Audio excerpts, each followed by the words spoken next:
es algo muy interesante. ¿Cómo dice el título? Dios aún profetiza hoy. ¿Es así o no es así? Él sigue profetizando. Así que sin quitarle más tiempo, vamos a dejarlo con el pastor Pagán para que nos brinde, ¿verdad?, de ese mensaje divino que Dios le ha dado para cada uno de nosotros. ¿Ok? Dios los bendiga y que puedan disfrutar de la programación. Tiempo suyo. Gracias, Luis. Buenas noches, hermanos. Dios los bendiga. Estamos aquí al final ya, ¿verdad? Vamos a pasar el tiempo. A mí me fue el tiempo bastante rápido. Ya nos ponemos un poco más nostálgicos porque está llegando el final de este programa esta semana. Le he cogido cariño a la congregación y llega el tiempo de mi partida, pero también estoy echando de menos a mi esposa y tengo que ir a la casa. Pero yo estoy en comunicación con ella todo el tiempo. Le dije que iba a enseñar unas fotos, así que recuérdenme de hacer eso mañana para que por lo menos la vean después. Y vean que estoy muy bien cuidado. Esta noche queremos continuar en el desarrollo de los temas. Ya hemos estado presentando, como le dije, cada tema se construye sobre el otro. Y cuando comenzamos esta semana hablamos de que Dios nos ha hablado a través de sus profetas. Y hablamos de dos libros gigantescos en el tema profético, que es el libro de Daniel y el libro de Apocalipsis. Estos libros tienen una relevancia enorme para nosotros, así que no vamos a ser intimidados porque son libros difíciles, pero que son para los entendidos, lo cual significa que son para todos aquellos que quieren entenderlo y quieren pedir a Dios que nos ayude, nos ilumine, estudiando, comparando el texto con el texto, la Biblia con la Biblia, pasaje con pasaje, dejar que nos hable para saber cuál es nuestro deber en este tiempo antes que Jesús venga. Y seguimos con este texto que se ha convertido en texto de la semana, Isaías 58:12. Es el texto favorito de los pioneros adventistas que definió su misión. Y dice: los tuyos edificarán las ruinas antiguas, los cimientos de generación y generación levantarás. Y serás llamado reparador de portillos, restaurador de viviendas en ruinas. Yo espero que ya a esta altura ustedes entiendan que Dios está llamándonos a nosotros, a ti y a mí, a creer en Él, aceptar su llamado de ser los restauradores de ruinas antiguas. Ese es el llamado de hoy. Ese es el llamado que Dios está haciendo a ti. Esa es una responsabilidad muy grande. Y sin embargo, Él nos la da como un privilegio. Privilegio que los ángeles desearían tener. Que podamos compartir las verdades de Dios, que revelan un Dios de amor, un Dios que tiene un plan de salvación para todos aquellos que desean recibirlo. Un Dios que tiene el pan de vida para todos aquellos que están hambrientos. La gente anda por el mundo hambrientos por pan. ¿Quién les va a dar el pan? Dios nos ha llamado a nosotros. Los pioneros tomaron ese cometido muy en serio. Este texto revela esa verdad. Hoy en día la gente, los científicos están buscando la posibilidad de recibir mensajes del cielo de algunos extraterrestres. Y tienen radiotelescopios apuntando hacia arriba. Allá en Calle me recuerdo que habían varios. Y hubo un tiempo que recuerdo que la gente decía que escuchaba y que trompetas, pero eso era una falsa alarma, porque eso fue alguien que se lo inventó, diciendo que escuchaba trompetas. Pero sí hay sonidos que se escuchan, porque los planetas hacen sonido, interesantemente. Los científicos han descubierto eso. Pero están buscando un sonido que sea un mensaje de una otra manera que ellos puedan entender. Sin embargo, Ustedes saben que Dios, nuestro Creador, ha estado comunicándose con nosotros desde hace tiempo. Dios quiere comunicarle a este planeta un mensaje especial. Desde el principio de la creación era el deseo de Dios de deleitarse en comunicarse con los seres humanos. Y cuando Dios creó a Adán y Eva, nuestros primeros padres, Él se comunicaba con ellos y dialogaba con ellos cara a cara, sin ningún problema. Pero lamentablemente, como encontramos en el libro de Génesis, capítulo 3, encontramos que Adán y Eva pecaron y esa comunicación con Dios entonces fue interrumpida. Y por su rebelión, porque desobedecieron a Dios y escogieron mejor escuchar las mentiras de la serpiente, o Satanás, se rebelaron en el pecado.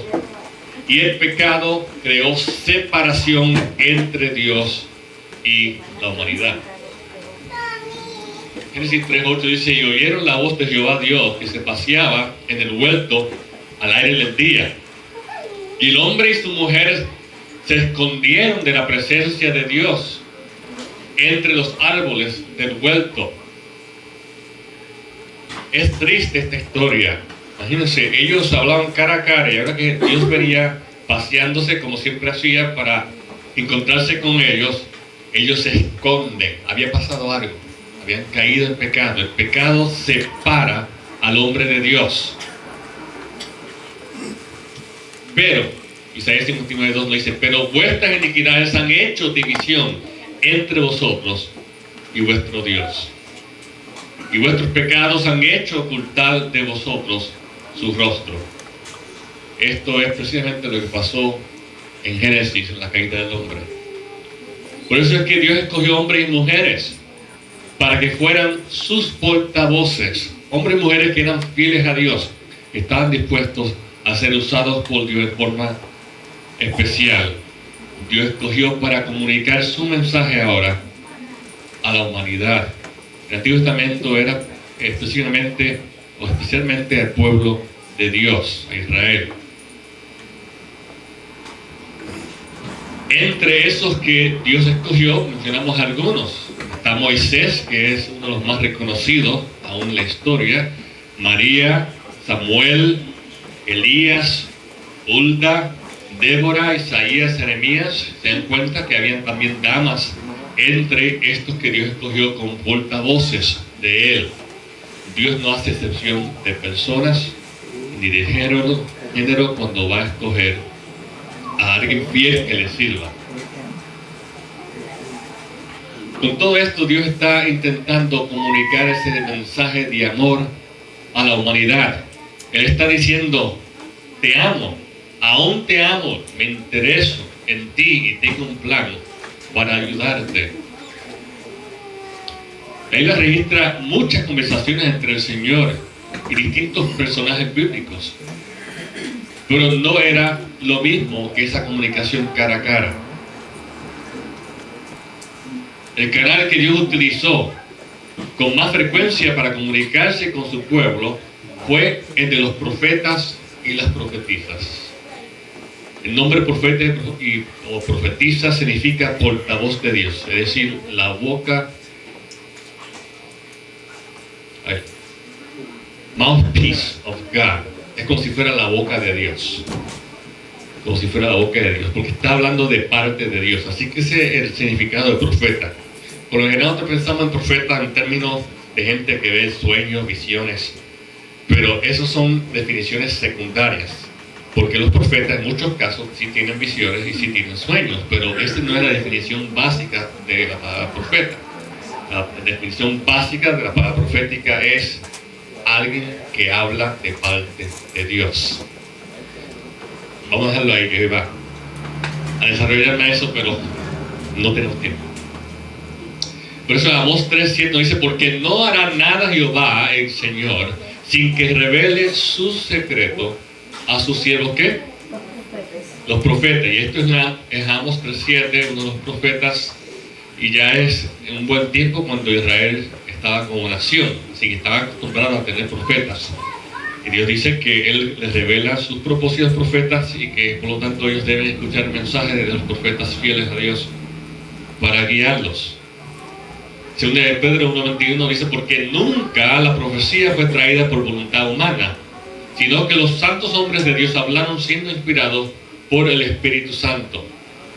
Judas 14 nos dice, de estos también profetizó Enoc, séptimo desde Arán, diciendo, he aquí vino el Señor con sus santas decenas de millares. Así que los profetas han existido después de la caída del hombre, y aquí tenemos el caso de Enoc, que fue un profeta que anunció la venida de Cristo desde muy temprano en la historia humana, evento que aún está por ocurrir. Libro de Hechos, capítulo 3:21, dice, habló Dios por boca de sus santos profetas que han sido desde tiempos antiguos, y que nos presentan una tradición larga de Dios hablando a través del portavoz de Dios, que es la definición de un profeta. Dios les reveló su mensaje por medio de visiones y sueños. Números 12:6 nos confirma, cuando haya entre vosotros profeta de Jehová, le apareceré en visión, en sueños hablaré con él. Así que los profetas eran movidos por el Espíritu Santo. Esto es algo que es difícil de explicar. Y aún el profeta mismo que lo experimenta tiene dificultad explicándolo, porque son cosas sobrenaturales. Pero movidos por el Espíritu Santo, ellos escriben y reciben revelación y dan el mensaje en el lenguaje que el pueblo lo puede entender. El mensaje que Dios quiere darnos a través del profeta es que te amo y deseo mantenerme en contacto contigo. Todos los autores del Nuevo Testamento tenían el don profético. El apóstol Pablo habla de visiones que tuvo, el apóstol Pedro tuvo sueños, y los apóstoles todos recibieron la revelación mayor, que fue, pues claro, la venida de Jesús y sus enseñanzas. El libro de Hechos 21:9 nos menciona a las hijas de Felipe y dice que profetizaban. Así que el don profético en la iglesia era muy activa, la iglesia primitiva. Así que el don profético pasa de la teocracia o el tiempo de Israel al tiempo de la iglesia y sigue intacto. La mayor revelación del amor de Dios al hombre fue, pues claro, a través de Jesucristo. No todos aceptaron el mensaje de Jesús, pero dice Efesios 4:8 que cuando Jesús ascendió al cielo, Él afirmó los dones de la iglesia para que pudiera continuar ayudando a la iglesia y por la iglesia ayudando al mundo. Entonces, por lo cual, subiendo a lo alto, llevó cautiva la cautividad y dio dones a los hombres. Y él mismo constituyó a unos apóstoles, y en segundo lugar dice a otros profetas, a otros evangelistas, a otros pastores y maestros, a fin de perfeccionar a los santos para la obra del ministerio, para la edificación del cuerpo de Cristo, que es la iglesia, hasta que todos lleguemos a la unidad de la fe y del conocimiento del Hijo de Dios, a un varón perfecto, a la medida de la estatura de la plenitud de Cristo. ¿Cuánto dicen amén? Amén. ¿Sabes lo que ahí está diciendo? Que el propósito de estos dones, apóstoles, profetas, evangelistas, pastores, maestros, es para que la iglesia pueda crecer, madurar espiritualmente hasta que pueda revelar el carácter de Cristo. Esa es la intención y el propósito por el cual Dios da dones a la iglesia, y entre los dos dones principales que han guiado a la iglesia a través de las edades están los apóstoles y profetas.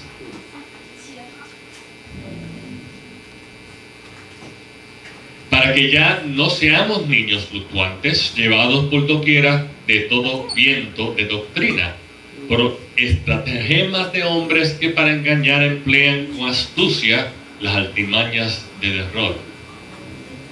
Esto es bien importante. En otras palabras, los dones fueron dados, los mencionados aquí específicamente, para guiar a la iglesia para que no fuera engañada. Lo interesantemente es que después del primer siglo entró mucho engaño a la iglesia cuando los apóstoles ya habían muerto, y cuando el don profético, aunque existía, la iglesia comenzó a rechazarlo.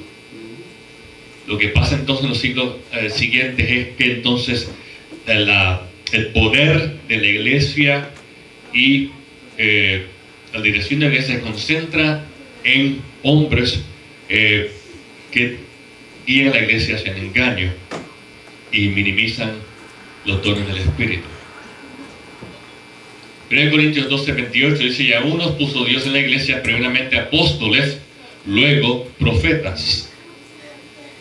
Así que, como vemos la lista que encontramos en el Nuevo Testamento, apóstoles es fundamental, pero seguido de los apóstoles están los profetas.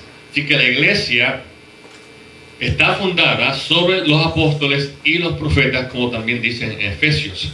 También hay otros dones, maestros, hay dones de milagros, sanamiento, ayudas, administraciones, lenguas, etc.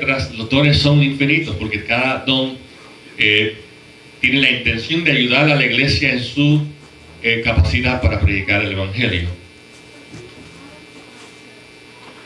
Y como Pablo dice, así como cada parte de tu cuerpo es vital para la edificación y el buen funcionamiento armonioso de la iglesia, que es el cuerpo de Cristo, igualmente el don profético es parte de ese sistema y esa organización que es la iglesia, y es vital para la edificación de la iglesia.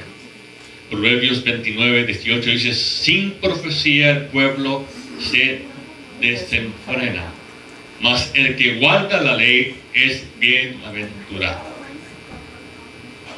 Entonces, ¿qué sucedió con el don de la profecía después que Cristo regresó al cielo y todos sus discípulos murieron?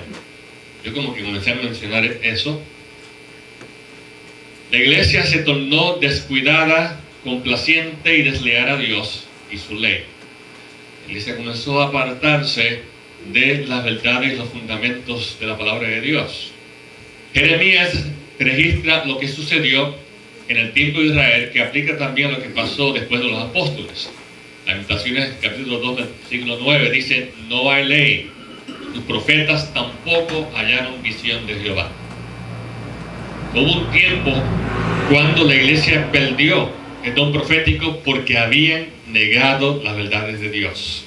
Y esto es lo que vemos en la historia. Cuando se niega la verdad de Dios, entonces el hombre comienza a pelear el privilegio de esas revelaciones. Cuando la iglesia primitiva adoptó ritos y prácticas paganas, haciendo a un lado las verdades fundamentales de la Biblia, los dones espirituales se fueron retirando uno por uno. Y por eso es que la iglesia estaba en la oscuridad, porque los dones de Dios habían sido minimizados. Durante el tiempo de la apostasía de la iglesia en la Edad Media, las Biblias fueron encadenadas a las paredes de los muros de los monasterios. Por lo general estaban escritas en hebreo, griego y latín. El pueblo común tenía prohibida la posesión o la lectura de las escrituras. Solo los sacerdotes tenían autorización para leer e interpretar la Biblia. Y la mayoría de las personas no sabían leer y por lo tanto no podían, aun si querían, leer la Biblia. Solo algunas personas de alta sociedad que tenían educación podían leer, y solamente algunas porciones. Era realmente un tiempo oscuro. Unos pocos cristianos fieles se mantuvieron leales a la Biblia y sus verdades. Ellos plantaron las semillas de la Reforma mucho antes de Wycliffe, Lutero y Hus. Así que la fidelidad de muchos cristianos a la palabra de Dios, compartiendo con los valdenses,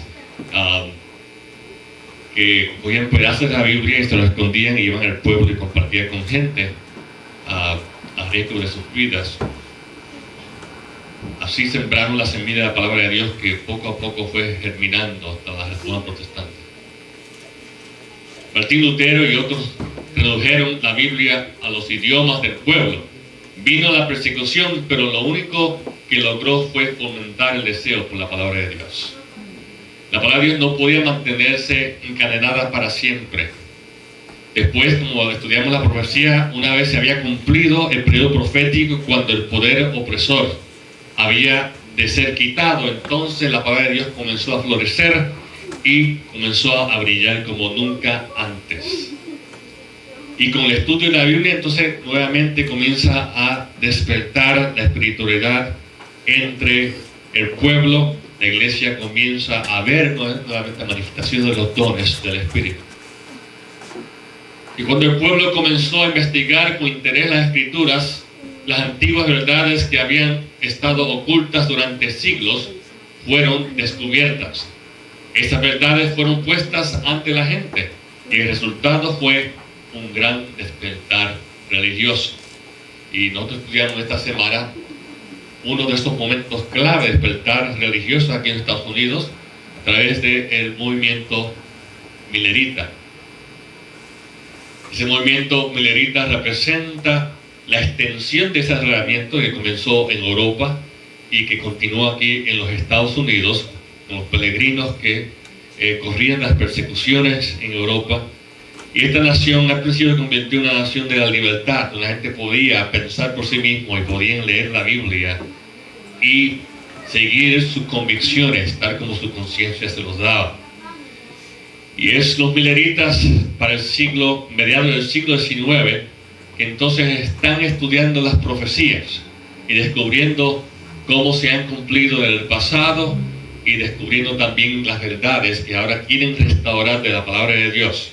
Y esta semana nosotros tocamos hasta ayer tocamos cuatro creencias fundamentales que los pioneros buscaron por la palabra de Dios restaurar para proclamar al mundo.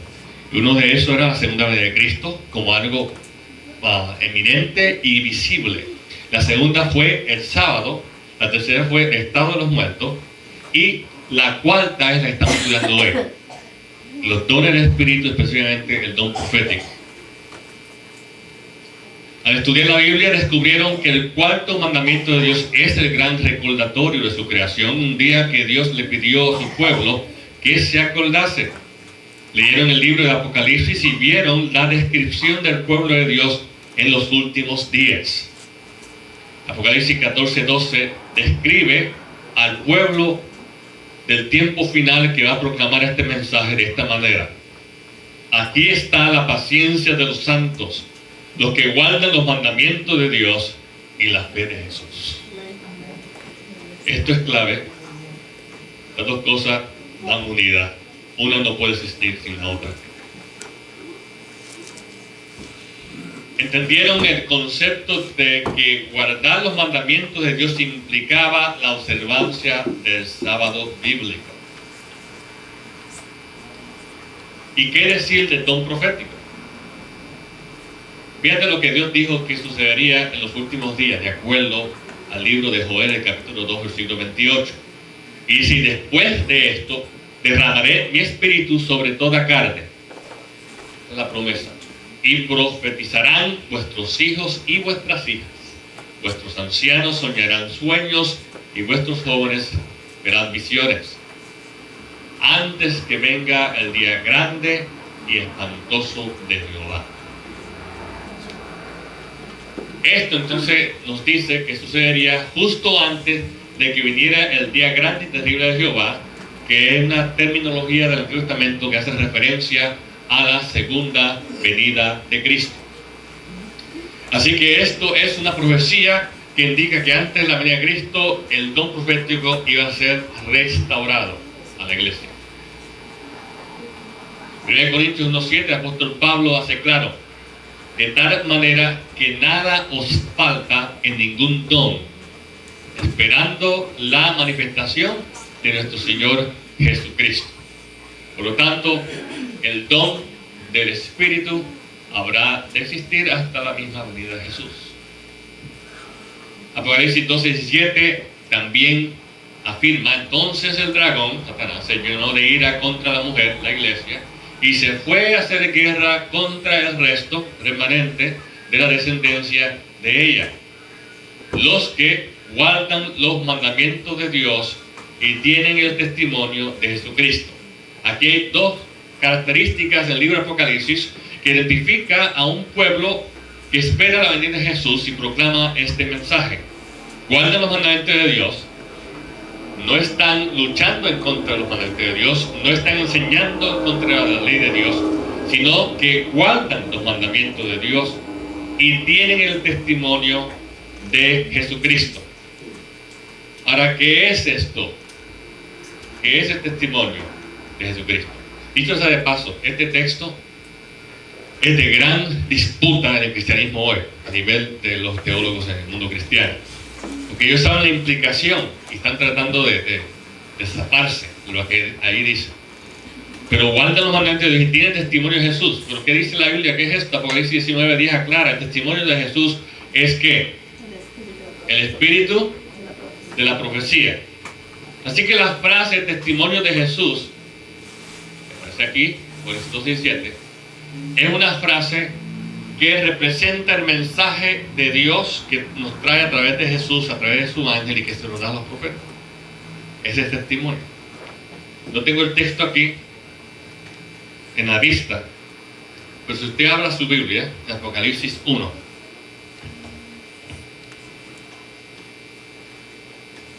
vamos a darnos cuenta de cómo funciona el testimonio de Jesús.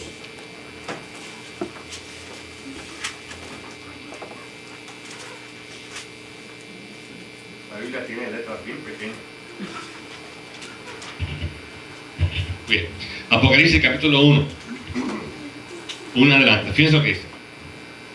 La revelación de Jesucristo que Dios le dio para manifestar a sus siervos, que son los profetas, lo que debe suceder pronto. Y la declaró mediante su ángel a su siervo Juan. Así que aquí tenemos a Juan, que es el profeta, está viendo esto en visión, la revelación de Jesucristo que Dios le dio, y se lo da al ángel, el cual se lo da al profeta. Así que lo que tenemos es un proceso donde Dios le da a Jesucristo la revelación, la cual Jesucristo le da al ángel, el cual el ángel le da a Juan, el profeta, el siervo de Dios. Versículo 2, y Juan testifica de todo lo que vio, de la palabra de Dios y del testimonio de ¿qué? De Jesucristo. En los primeros versículos de Apocalipsis definen lo que es el testimonio de Jesús. El testimonio de Jesús, primeramente en el contexto de Apocalipsis, es el mismo libro de Apocalipsis. El mismo libro de Apocalipsis es un testimonio de Jesús, es una revelación profética que Dios le da a Jesús, Jesús le da al ángel, que el ángel le da a Juan, y Juan le escribe para la iglesia. Ese mensaje, el Apocalipsis, es el testimonio de Jesús. Lo interesante es que Apocalipsis dice que esa dinámica donde Dios da un mensaje a su Hijo, a Jesús, que Jesús le da al ángel, que el ángel le da al siervo fiel en la tierra, esa dinámica había de ocurrir otra vez en el tiempo final. ¿Están conmigo? La Biblia se explica así mismo. La frase de testimonio de Jesús se define en los primeros versículos de Apocalipsis. Por lo tanto, Apocalipsis ya predice entonces, y no tenemos tiempo para seguir todo el libro de Apocalipsis 12, el capítulo 12 es fascinante, porque el capítulo 12 es como un resumen de todo el libro de Apocalipsis. Capítulo 12, un resumen de todo el libro. Comienza con la caída del dragón, Satanás del cielo, y después con Jesús que viene a la tierra para pelear la batalla y muere, y después resucita y asciende, y después tiran al diablo para afuera para que nunca entre al cielo otra vez, y después hay persecución en la iglesia porque ya no puede hacerle nada a Jesús porque está en el cielo, y después hay la persecución final, y los que quedan son los que guardan los mandamientos de Dios y tienen testimonio de Jesús. Ese es todo el Apocalipsis. Todo el Apocalipsis en un solo capítulo. Capítulo 12 resume todo el libro de Apocalipsis. Así que el testimonio de Jesús más directo y claro, lo dice Apocalipsis 19:10, es el espíritu de la profecía, que es el espíritu que tiene Juan, es el Espíritu que lo lleva a escribir ese libro que entonces se convierte en el testimonio de Jesús. Pero lo interesante es que el libro predice que esa dinámica profética había de surgir nuevamente en el tiempo final. ¿Alguna pregunta? Porque ya se está acabando. Quiero que estén claros. Ahora pueden hacer preguntas hoy. Yo dejo que hagan preguntas hoy porque se nos acaba el tiempo. Quiero que todo esté claro. Así, de acuerdo a lo que dice la Escritura, ese pueblo de Dios tendrá, uno, la fe de Jesús. ¿Saben cuál es la fe de Jesús? La fe de Jesús es la fe que Jesús tuvo. No es muy complicado. Es la fe que vence el mundo. Es la fe que Dios, a través del Espíritu Santo, quiere que tú y yo tengamos. Es esa fe que nos lleva tomando esta cruz y seguir. Y es la fe que nos va a guiar hasta el reino de los cielos, hasta el mismo trono de Dios, donde Él tiene un lugar para nosotros. Así que la fe de Jesús, cuando Dios tiene la fe de Jesús, guardará los mandamientos de Dios y tiene el don de profecía. Eso es muy interesante. La fe de Jesús, hoy día lo que dicen, sí, yo quiero tener la fe de Jesús. Guardar los mandamientos, bueno, no sé, algunos están confundidos, otros dicen, sí, está bien. Don profético, eso está interesante. ¿Cómo se puede saber cuando estamos tratando con un profeta verdadero? Primeramente, vamos a ser claros. Ya vimos los dones que Dios da a la iglesia. Mencionamos apóstoles, profetas, los principales. Jesús, en Mateo 24, estudiamos el sábado pasado, Jesús anunció que tuviéramos cuidado con falsos cristos y falsos ¿qué? Profetas. Ahora, ¿por qué Jesús hablaría de esa advertencia? ¿Por qué nos daría esa advertencia? Obviamente porque hay un verdadero Cristo, que es el Señor, y no quiere que nos confundamos con los falsos. Y también porque hay verdaderos profetas que Dios usa, y no quiere que nosotros nos engañemos con los falsos profetas. Entonces, ¿cómo vamos a ver una cosa de la otra? Si alguien le da un billete falso, ¿usted se da cuenta? ¿Cómo se da cuenta? Bueno, ya hay unas técnicas, ¿verdad? Pero alguien común por ahí que nunca trabaja con eso, lo puede más rápido que ligero. Porque tiene que saber las cualidades y las diferencias entre un billete falso y uno verdadero. Para saber el falso, primero tiene que saber el verdadero.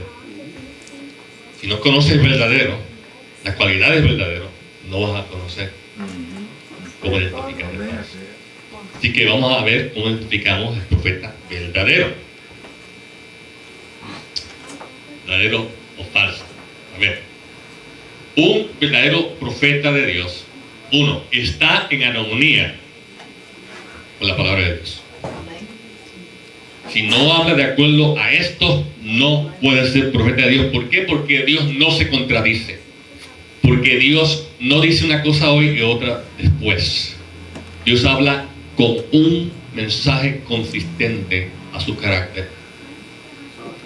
Isaías 8:20 dice: a la ley y al testimonio, si no dijeren conforme a esto, es porque no les ha amanecido. Ahora, la forma que esto está escrito es muy lindo, la Biblia está escrita en poesía hebrea, muy linda. Nosotros nos acostumbramos, aún en español traducido se escucha muy lindo, pero a veces algunos no entienden, así que voy hablando en español puertorriqueño. Dice, a la ley, es decir, de acuerdo a lo que escribió mi gran profeta Moisés, y al testimonio, de acuerdo a los profetas después de Moisés, por el cual yo he hablado, y han escrito su testimonio, si no dijeren conforme a estos que ya ustedes saben que yo hablé a través de ellos, es porque no les ha amanecido, la verdad no ha nacido en ellos. ¿Están conmigo? Así que alguien dice, si yo me levanto hoy, pues ya estoy levantado, pues yo estoy aquí y le digo, ok, yo soy profeta de Dios. ¿cómo vas a saber si soy o no? Si yo le digo, soy profeta del Señor, Dios me dijo que el sábado era importante para los judíos, pero hoy ya no es importante para nosotros. ¿Verdadero o falso? Y ahí se cayó. ¿Por qué? Porque la Biblia confirma que el sábado de la creación es para toda la humanidad y seguirá en el cielo observando. Así que si yo digo que soy profeta y digo eso, ya caí. Ya estoy descalificado. Soy como el billete falso, que no hay que recibirlo. Usted recibe un billete falso, los guardias lo cogen y lo meten preso, porque es ilegal. Así que tiene que hablar de acuerdo al testimonio que Dios ya ha dado anteriormente. Un verdadero profeta de Dios, sus predicciones se cumplen siempre. Dios habla a través del profeta, el profeta dice que algo va a pasar, pues se debe cumplir. Jeremías 28:9 dice, cuando se cumpla la palabra del profeta, será conocido como el profeta que Jehová en verdad envió. Un verdadero profeta de Dios, 3, promueve la edificación de la iglesia. El propósito por qué el don profético existe para el tiempo de la iglesia, porque él vino a existir en el tiempo de la iglesia, Dios lo dio a la iglesia, es para edificación, para ayudar a la iglesia a cumplir la misión que Dios le ha dado, animar, amonestar, orientar, redarguir, corregir, instruir. Todo lo que encontramos ahí en los escritos del apóstol Pablo con relación a la misma inspiración bíblica. Pero el que profetiza, dice 1 Corintios 14:3, habla a los hombres para edificación, exhortación y consolación. ¿Saben? Todos nosotros necesitamos en nuestra andada y caminar con el Señor, necesitamos ser edificados. Por eso es que la comunidad de creyentes es bien importante, porque esto es una lucha espiritual, no podemos hacerlo solos. No somos una isla, aunque seamos de la isla del Encanto. No somos una isla, necesitamos vivir en comunidad, orando los unos por los otros, alabando al Señor juntos y estudiando la palabra de Dios juntos, edificándonos mutuamente en el Espíritu. Y esto es lo que hace el don profético, que añade a esa dinámica para ser edificados, trayéndonos mensajes de Dios. Exhortación, a veces necesitamos ser corregidos, es decir, la dirección que debemos tomar. A veces puede haber confusión. El enemigo no está durmiendo, él está activo tratando de crear confusión, división, distracciones en la iglesia de su misión. Y consolación, a veces la iglesia pasa persecución y el mensaje profético nos consuela sabiendo que aunque sufrimos aquí, como dice el himno, reinaremos allá,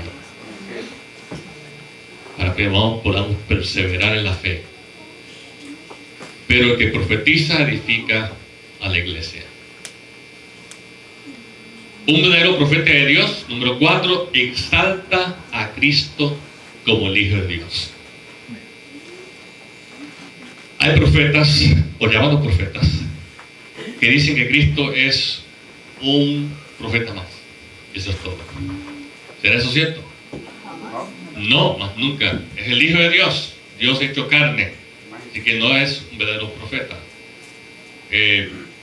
Mahoma, que dicen los musulmanes que es profeta, dice que Cristo es otro profeta más.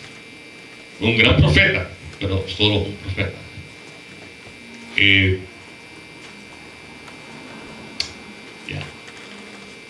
Primero Juan 4:1 dice, amados, no creáis a todo espíritu, sino probad los espíritus si son de Dios. Porque muchos falsos profetas han salido por el mundo. Y este es Juan escribiendo a la iglesia en el primer siglo. Así que hay verdaderos profetas y también hay falsos profetas. Y dice, hay muchos falsos profetas. Dicho sea de paso, hay más falsos profetas que verdaderos profetas. Por eso la cosa se pone difícil. Falsos profetas han salido por el mundo. Todo espíritu que confiesa que Jesucristo ha venido en carne es de Dios. Esto es bien importante porque aquí él está haciendo referencia a algo que está pasando del primer siglo que después se ve de diferentes maneras en los siglos posteriores hasta el tiempo de hoy. Había unas personas que estaban negando la realidad de que Cristo se hizo carne. No, Jesús parecía ser humano, pero no era humano. Él, cuando andaba, ni siquiera daba huellas. Esta era la enseñanza, se llaman los gnósticos. Fue un problema grave para la iglesia del primer siglo hasta el tercer y cuarto siglo. Y si no hubiera sido por la intervención divina guiando la iglesia hubiera sido completamente destruida. Así que reconocer que Cristo vino en carne, que es fundamental al plan de salvación, es una confesión, una verdad que todo verdadero profeta debe confesar. Un verdadero profeta de Dios, 5, da buenos frutos. Es decir, que sus obras dan buenos resultados a la causa de Dios. Si está creando guerra y problemas en el mundo, entonces problemas en contra de las cosas de Dios, pues entonces hay que dudar que sea un profeta de Dios. Así que todas estas cualidades son importantes. Mateo 7:16 dice: por sus frutos los conoceréis. No puede el buen árbol dar malos frutos, ni el árbol malo dar frutos buenos. Así que estos 5 elementos son importantes para identificar a ver si el profeta está de acuerdo a la santa palabra de Dios.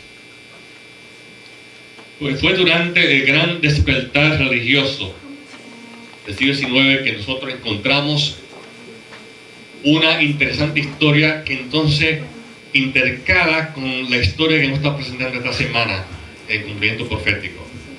Vimos cómo Dios llamó a Guillermo Miller, este granjero, y cómo él, aunque no quería al principio, eventualmente aceptó proclamar el mensaje profético.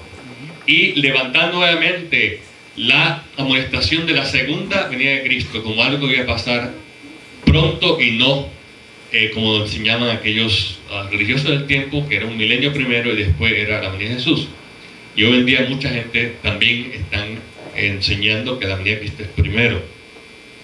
Pero en ese movimiento pues se estuvo estudiando la palabra de Dios y varias doctrinas comenzaron a surgir de esos estudios, doctrinas que habían sido ocultas por muchos siglos. Y los dones del Espíritu comenzaron a manifestarse. Y fue precisamente en ese contexto de ese reavivamiento espiritual, después que ellos habían experimentado el chasco. Ustedes recuerdan que Guillermo Miller estaba proclamando que Cristo había venido en un periodo de marzo 21 del 1843 a marzo 21 de 1844. Esa era su interpretación a la luz de lo que conocía. Pues claro, el evento estaba equivocado. Y luego ellos dijeron que era octubre 22 y pasó esa fecha y Cristo no vino y hubo un gran chasco para aquellas expectativas. Pero muchos que estudiaban las profecías sabían que todas las otras profecías se habían cumplido. Así que, ¿qué era de esa profecía específica de Daniel 8:14 que ellos habían errado? Ellos hicieron algo que es el espíritu del adventismo, y es perseverar orando y buscando la palabra de Dios. Eso es lo que debemos hacer, hermanos. Cuando no tenemos una respuesta inmediata, no nos rendimos, sino seguimos orando hasta que Dios nos dé luz. Estudiando y orando, buscamos que Dios nos ayude, y esto es lo que hicieron los pioneros. Y fue así como precisamente al mismo día siguiente, de octubre 22, el día 23, que los pioneros comenzaron a recibir respuestas de Dios a través del Espíritu Santo que ilumina nuestras mentes, a través de la palabra de Dios. Se dieron cuenta que el cielo, según el libro de Hebreos, hay un santuario, y ese santuario es donde Jesús está ministrando a nuestro favor como nuestro sumo sacerdote. Y comenzaron a entender que la administración de Jesús en el cielo tiene implicaciones para lo que pasa en la tierra. Por lo tanto, si comenzó un juicio en el cielo, significa que el mensaje de juicio se tiene que proclamar en la tierra. Hay una misión que hacer a medida que se ha restaurado la verdad de Dios para este tiempo. En ese momento crucial, Dios decidió restaurar el don de profecía en medio de su pueblo. Fue precisamente en ese momento de necesidad de consuelo, de dirección, a un pequeño grupo de personas que no querían rendirse en el estudio de la palabra de Dios, que Dios se manifiesta a través de una joven llamada Elena Harmon. Dios eligió una frágil niña de 17 años que le dio una visión, y le dio una visión del triunfo de la causa de Dios. Ellen Harmon, como se llama en inglés, recibió su primera visión en diciembre de 1844, muy poco después del Gran Chasco. Ella, como joven de 17 años, estaba también triste como los demás mileritas de que Cristo no había llegado como ellos esperaban. Pero estos son unos 2 meses después. Todavía la encuentras a ella junto con otros pioneros fieles, orando al Señor, buscando respuestas de qué significaba toda esa su experiencia. Y fue allí mientras ella oraba con sus amigas en un culto de oración en la casa, que ella fue escogida para recibir una visión. Y esta es la primera visión que esta joven Ellen Harmon recibió. Y es para mí la visión más hermosa que este pueblo haya recibido, porque es precisamente una visión de consuelo, de exhortación, de esperanza y de promesa. Y básicamente decía que esta luz que está aquí es lo que se llama el clamor a medianoche, que para los mileritas significaba la experiencia que ellos pasaron en proclamar la venida de Cristo. La visión le confirma que esa experiencia fue genuina. Importante. Imagínense, después de un chasco, la pregunta es, ¿todo esto fue mentira o fue genuino? Cuando usted siente la presencia de Dios, que Dios lo guía, usted dice, esto es genuino. Entonces alguien viene y le quiere poner dudas. Entonces la pregunta, ¿esto es genuino o es mentira?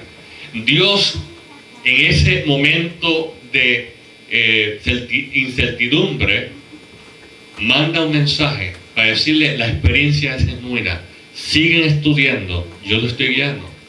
Entonces, un camino angosto que sigue hasta el cielo, y que en el fondo se ve la Nueva Jerusalén, que es el destino donde ellos esperaban llegar en octubre 22, y no pasó. Pero dice, sigan mirando para adelante, que a poco tiempo estarán aquí. Pero tienen que hacer algo. Estoy resumiendo el mensaje que recibió Ellen Harmon. Pero tienen que hacer algo, tienen que mantener su vista en Jesús. Ahora estamos hablando, porque estamos hablando de evidencias de profetas y que tienen que afirmar lo que Jesús ha dicho y que Jesús tiene que ser reconocido y exaltado. Y la primera visión que recibe Ellen Harmon es precisamente el centro de Jesucristo. Y si seguimos nuestra vista puesta en Jesús, vamos a estar seguros y vamos a llegar. Lamentablemente la visión también nos dice que muchos que caminaban en este camino angosto hacia el cielo dejaron de mirar a Jesús y se cayeron en los lados a la perdición. Ahora yo quiero decirle, esto resume la experiencia adventista hasta el día de hoy. Son muchos, yo conozco personas que comenzaron en la fe adventista, pero dejaron de mirar a Jesús y ya no están con nosotros. Todavía algunos tienen esperanza, pueden mirar a Jesús y volver al camino, pero hay algunos que se apartaron y más nunca volverán. Y es triste porque la visión esta que se dio a este pueblo desde el principio me indica de que todo necesitamos hacer mantener nuestra vista en Jesús. Jesús fue el que dijo, venid a mí todos estáis trabajados y cargados, yo os haré descansar. O sea, es una bendición poder tener amistad con personas que creen como nosotros, nos edifica, nos afirman la fe. Pero nuestra fe no puede estar puesta en nadie más sino en Jesús. Amén. Luis es mi amigo. Amén. Pero un día me puedo enojar con él. Porque somos imperfectos y así pasan las cosas. Entonces me enojé con Luis y ahora voy a dejar la iglesia. ¿Are you kidding me? ¿Estás loco? ¿Para dónde vas a ir? Es cuando Jesús le dijo a los discípulos, me van a abandonar otra vez porque después la multitud que le dio los panes y los peces, estaban contentos y lo querían hacer rey. Jesús dijo, no, eso no es mi plan. Eso no es mi plan. Yo soy rey, pero todavía no llegué a ti. Se molestaron y lo dejaron, se fueron. Y se sintió triste. Jesús se entristecía.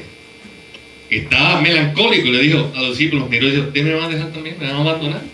Y ellos dijeron, Señor, ¿a dónde vamos a ir? Solo tú tienes palabra de vida. Hermanos, no brinquemos el barco.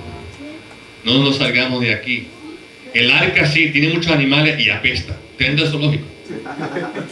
Sí, es difícil. A veces hay olor, pero es el lugar de salvación. Y es Dios quien está ahí guiándonos. Y nos quedamos ahí no porque nos gusta el zoológico, ni tampoco porque nos gusta la peste, pero porque mantenemos nuestra fe y esperanza en aquel momento cuando toda peste y todo zoológico va a llegar a su fin. Si ustedes dan cuenta, el libro de Apocalipsis y Daniel están llenos de zoológicos, de animales zoológicos, terribles. Tenemos que vivir en este mundo entre este zoológico del diablo, pero un día, si mantenemos nuestra vista en Jesús, entraremos en la ciudad santa de Dios. ¿Qué mensaje tan hermoso se lo resumí. Está en primeros escritos, dicho sea de paso. Qué hermoso este mensaje. Y se lo da a una jovencita de 17 años. Jóvenes que están aquí esta noche. Si Dios te escogiera para dar un mensaje al mundo, ¿estarías listo para hacerlo? Es más, ¿podría Dios ver en ti una persona para Dios usar para su honra y gloria? Y hablo a los jóvenes porque esta es una joven de 17 años que Dios escoge. Una joven enfermiza, frágil. Ella tampoco se sintió cómoda. Dice, no me van a creer. Soy joven y niña y mujer. No me van a creer. Pero Él le dijo, no tienes que temer, yo estaré contigo fortaleciéndote. Ser fiel con el Señor. Y tuvo varias experiencias. Una experiencia que nos gusta contar como adventistas, pues claro, es que ella levantó una Biblia bien pesada, no estaba en visión. Y eso es todo interesante porque son fenómenos sobrenaturales, pero lo más importante de esos fenómenos, y pasaron en 4 ocasiones, lo más importante es que cuando ella estaba en visión levantaba con un brazo esa Biblia pesada, que pesa, porque todavía existe, está en el centro White, allá en la Asociación General de Washington, pesa 18 libras. Entonces, abierta la Biblia, ella citaba el texto sin mirar, y la gente que estaban observando esto veían que había un fenómeno sobrenatural pasando aquí, pero sobre todo veían que ella estaba reafirmando la palabra de Dios. Y esto otro de las identificaciones de un profeta verdadero, que afirma la palabra de Dios. Hay una historia interesante detrás de esta ilustración, porque estos dos que están cantando acá, no se creen, no es que están ahí cantando porque quieren alabar al Señor. Estos dos están ahí porque ellos, bueno, esta es la historia. Estos dos no creían en el mensaje que los adventistas fieles estaban dando. Estoy dando a recordar la historia, pero me vino así. La idea es que ellos estaban tratando de evitar encontrarse con esta gente, con Jaime White, José Pace, etc. Entonces, primero decidieron reunirse en un lugar, acordaron reunirse en un lugar.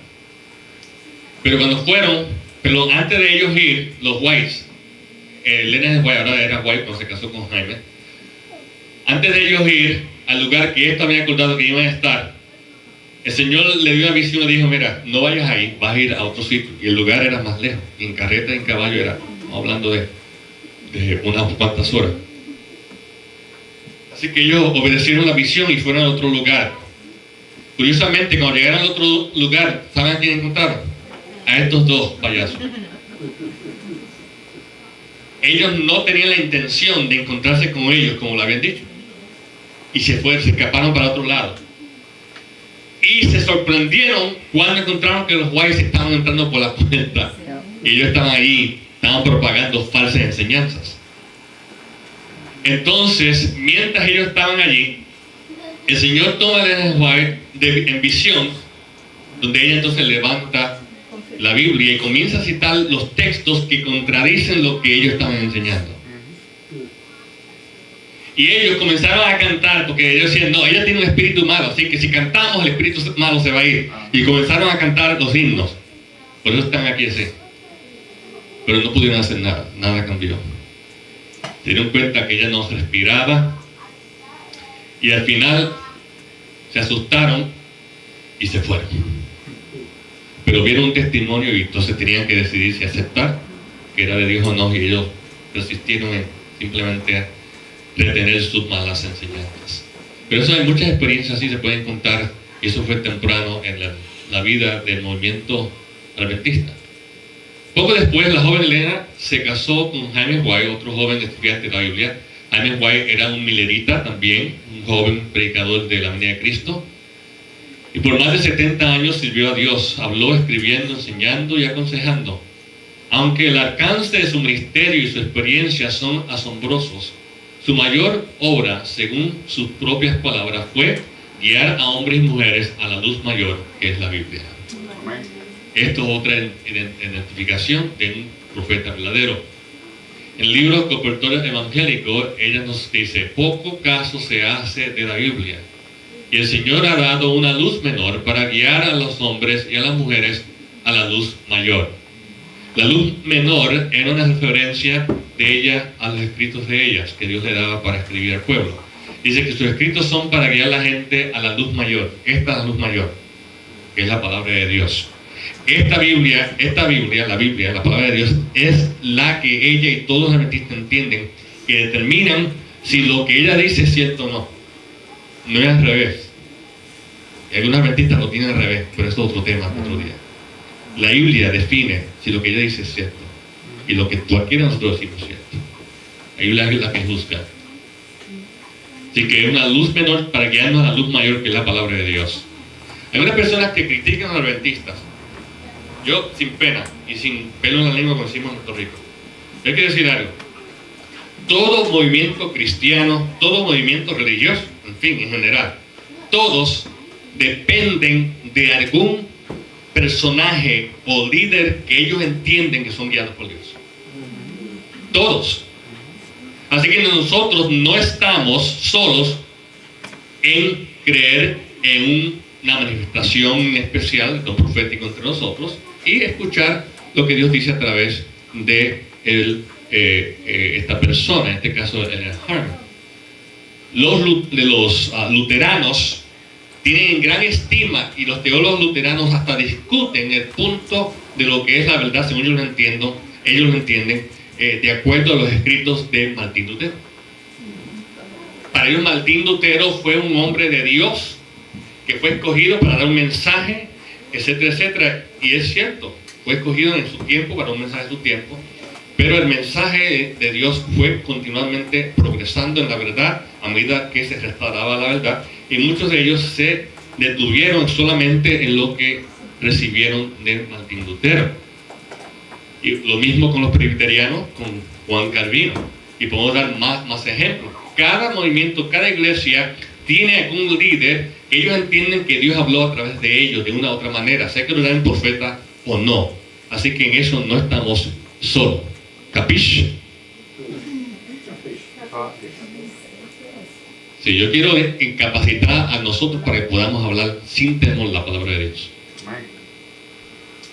Defendió las Sagradas Escrituras esta joven como la autoridad final en todas las cuestiones doctrinales. Ustedes se den cuenta, toda esta semana, con esto he presentado las cinco doctrinas pilares de esta iglesia. Con este tema, 5 pilares. Es el fundamento que distingue la misión de esta iglesia. Y en ningún momento ustedes vieron citarla a ella. Ningún momento. Nunca la cité. Solamente cité la santa palabra de Dios. ¿Sabe por qué? Porque la verdad de Dios está basada en su palabra. Amén. La Biblia. Y ha venido a asistir a través de mucha persecución y ha sobrevivido a todos sus enemigos. La verdad que enseña la iglesia adventista está basada en la palabra de Dios. Doctrinas fundamentales, pilares. No estamos hablando de las 28. Esas son extensiones de esas 5. Esas 5 son las fundamentales. pilar basada en la palabra de Dios. Ahora, ella tiene mucho que decir de esas pilares, reafirmándolo a lo que ya vimos en la Biblia. Toda doctrina debe ser basada en la palabra de Dios. Hay algunos que criticaban la palabra de Dios y ella le escribió: hermanos, aferraos a vuestra Biblia, a lo que dice, y terminad con vuestra crítica en cuanto a su validez y obedecer la palabra. Y ninguno de vosotros se perderá. ¿Buen consejo? La palabra de Dios es lo que dijo Jesús: escudriñad la escritura porque a vosotros parece que en ella tenéis la vida eterna. Así que ella reafirma nuevamente lo que ya dice Jesús en Juan capítulo 5 versículo 36 y 39. Interesantemente, aquí hay un ejemplar de algunos de sus libros. Como pueden ver, está enfocado en la persona de Jesús, ministerio, los profetas que aparecen todos alrededor de la Biblia. ¿Saben? Ninguna otra escritora ha sido tan prolífica como Elena White. Aún en el mundo de la literatura aquí en Estados Unidos se ha reconocido a Elena G. White como la mujer americana como autora que más se ha publicado. Olvídense si creen en ella o no como profeta.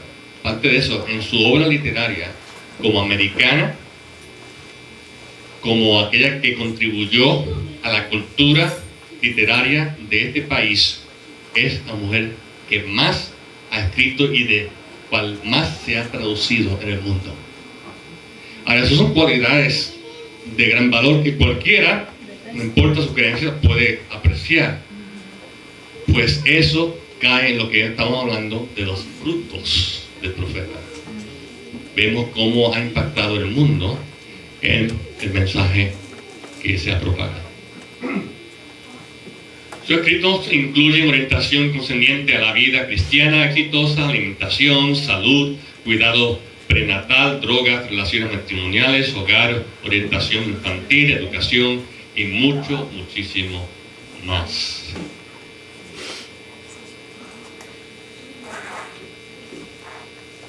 El ya fallecido doctor Clive M. McKay, profesor de nutrición de la Universidad Cornell, afirmó en mayo de 1958: los escritos de Ellen G. White han sido citados porque proporcionan una guía de nutrición que abarca todo el cuerpo. Así que personas no adventistas han aprendido también a apreciar sus escritos y mensajes.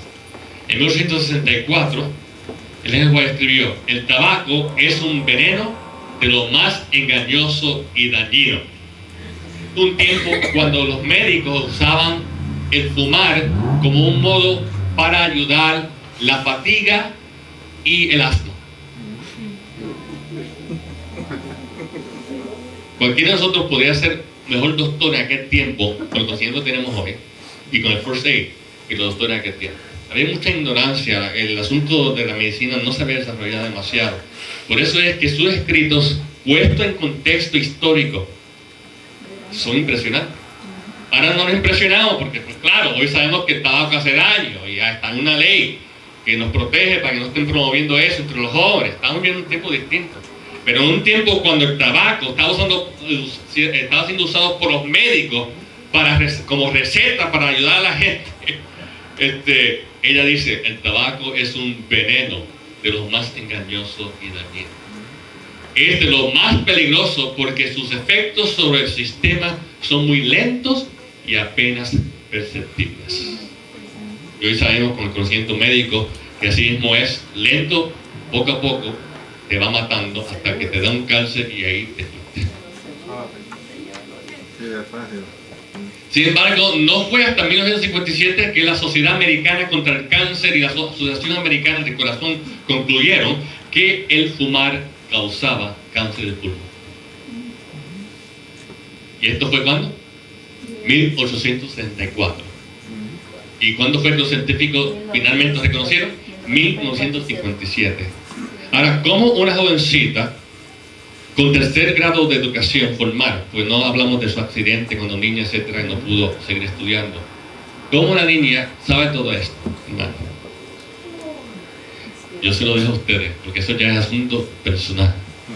En En 1902, Leonard G. White advirtió que San Francisco y Oakland iban a ser visitados por el Señor, una forma bíblica de decir que el Señor iba a castigar. Iba a ser visitados por el Señor porque se estaban volviendo como Sodoma y Gomorra. Aquí una lección. Esto fue en 1902. El 18 de abril de 1906, a las 5:12 de la mañana, ocurrió el gran terremoto de San Francisco. Y una destrucción devastadora para aquel tiempo. 100 millones. El 26 de noviembre de 1827 vio nacer la niña Ellen y su hermana gemela Elizabeth. Nacieron en el pequeño poblado de Gorham, Maine, en el hogar de Eunice y Robert Harmon. Eran metodistas. Y es claro, cuando ella venía de la escuela, tercer grado, alguna niña molesta por alguna razón que desconocemos, pero sabemos que los niños se molestan por muchas razones, y tiran piedras, y esta tiró una piedra, le dio a la pobre Ellen, no sabemos si la piedra era para ella, si era para alguien más. La niña Ellen estuvo casi por morir. Los doctores dijeron a los padres, prepárense para enterrarla, pero por la gracia de Dios sobrevivió, pero nunca pudo volver a la escuela. Pero esa experiencia le ayudó en su vida espiritual, se acercó más al Señor, y aunque tuvo luchas espirituales que no tengo tiempo hoy de tocar, aprendió a ver en Jesús un amigo y un amante salvador. Y todo esto fue antes de la experiencia de diciembre de 1994. En el campestre de la iglesia metodista de Putnam, Maine, Elena fue bautizada el 26 de junio. Entregó su vida al Señor. A los 13 años, William Miller, que hablamos de William Miller, vino a visitar Portland para predicar sobre las profecías y de la venida de Cristo. Y ella lo conoció personalmente. Tenía 13 años. Su familia había aceptado el mensaje de la venida de Cristo y estaban proclamando ese mensaje entre sus amigos. Después del gran chasco del 22 de octubre de 1994, Elena quedó devastada, igual que todos los demás. Las expectativas de ella no han sido cumplidas, pero Dios la escogió como mensajera para dar consuelo, edificación y exhortación al movimiento pequeño que luego se convirtió en la iglesia adventista del Séptimo Día en 1873. En la carta 3 de 1947 ella escribió: después que tuve la visión y Dios me dio luz, me pidió que la diera a conocer, pero me minimicé. Era joven y pensaba que no la aceptarán proveniendo de mí. Y esto es muy común de la experiencia que vemos en la Biblia. Los profetas, ¿ustedes recuerdan al profeta Jeremías, al profeta Isaías? Cada uno de ellos se sentían que no eran capaces de poder presentar el mensaje de Dios.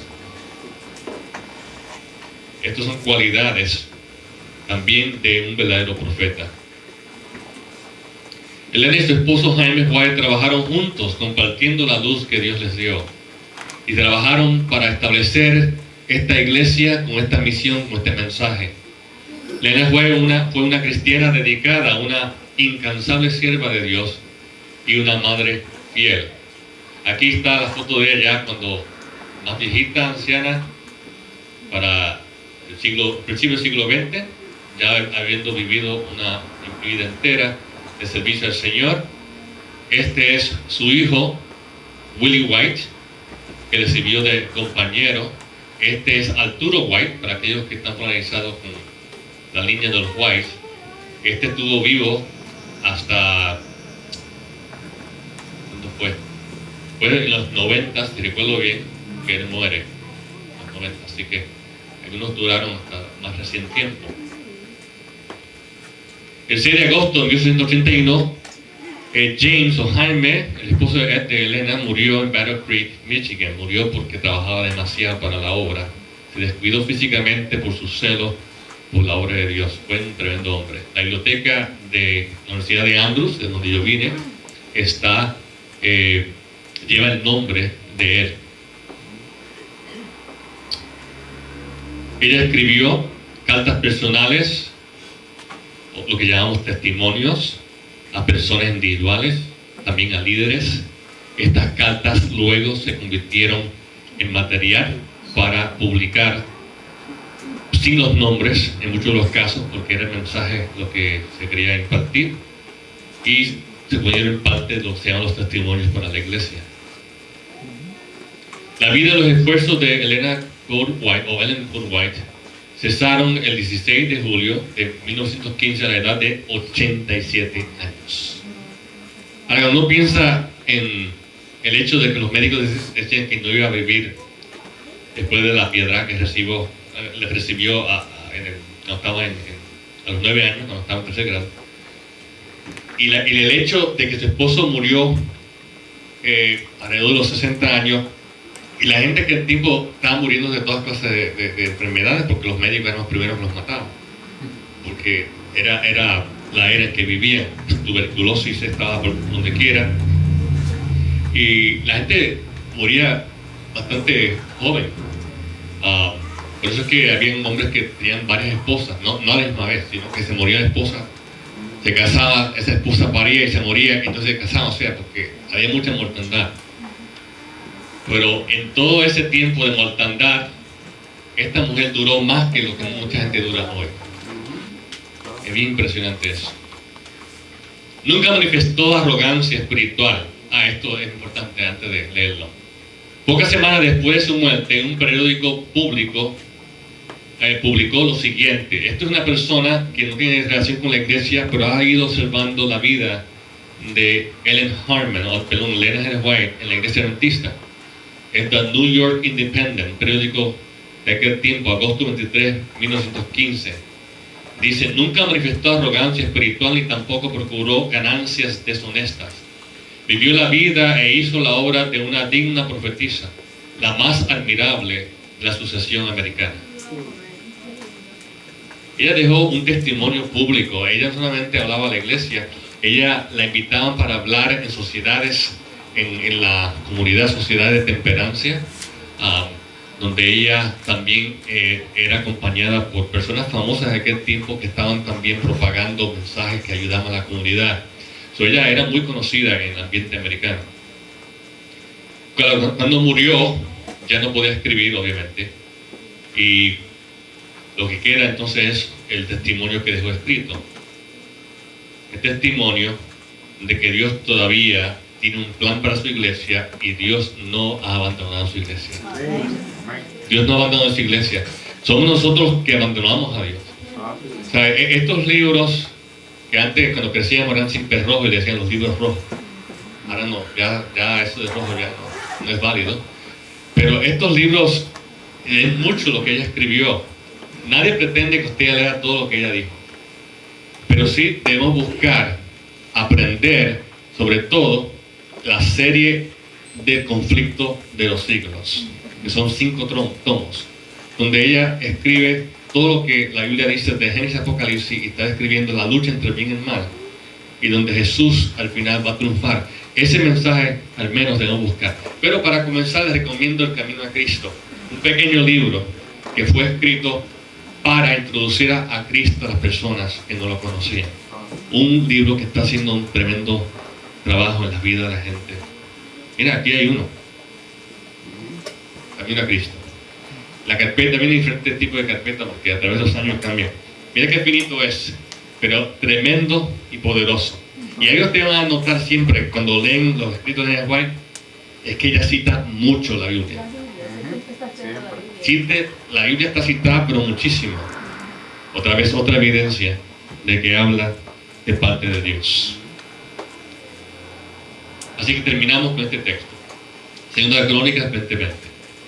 Creed en Jehová vuestro Dios y estaréis seguros. Creed a sus profetas y seréis prosperados.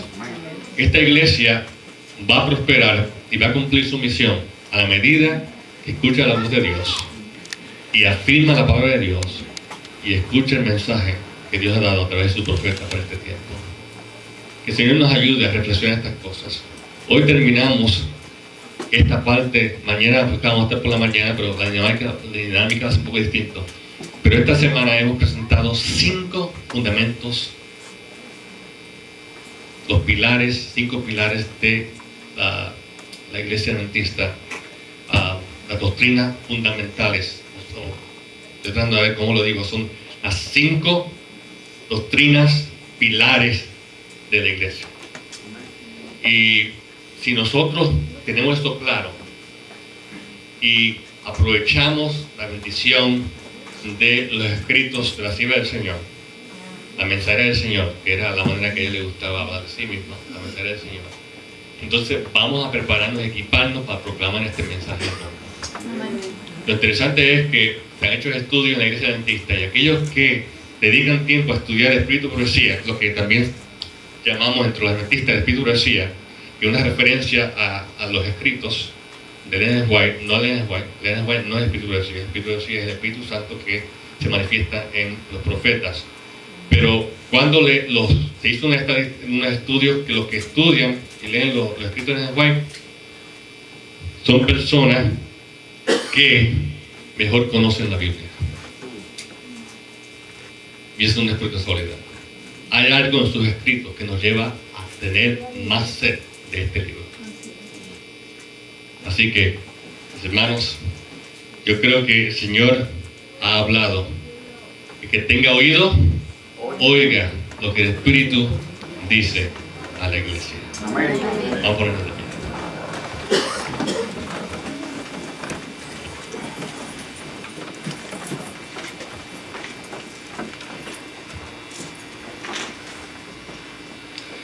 Bondadoso Padre, estás en los cielos. Qué lindo es tener la seguridad de que tú no has abandonado tu pueblo. Qué lindo es saber que tú tienes preparado para nosotros un hogar en el cielo. Sabemos que vivimos en tiempos difíciles. Sabemos que no se va a poner más fácil. Sabemos que tú has movido cielo y tierra para darnos lo que necesitamos espiritualmente, para estar equipados y preparados para el encuentro contigo. Mientras tanto tenemos un mensaje que proclamar. Mientras tanto tenemos obras que hacer. Mientras tanto tenemos un mensaje de buenas nuevas para el mundo que tú nos has dado. Pedimos que nos ayudes, Señor, a estar comprometidos contigo, para que podamos recibir esa herencia con gozo cuando aparezcan las nubes. Bendícenos ahora en este santo sábado al cual nos has permitido llegar, y que este día pueda ser de bendición y santificación para nuestra vida. En nombre de Jesús. Amén.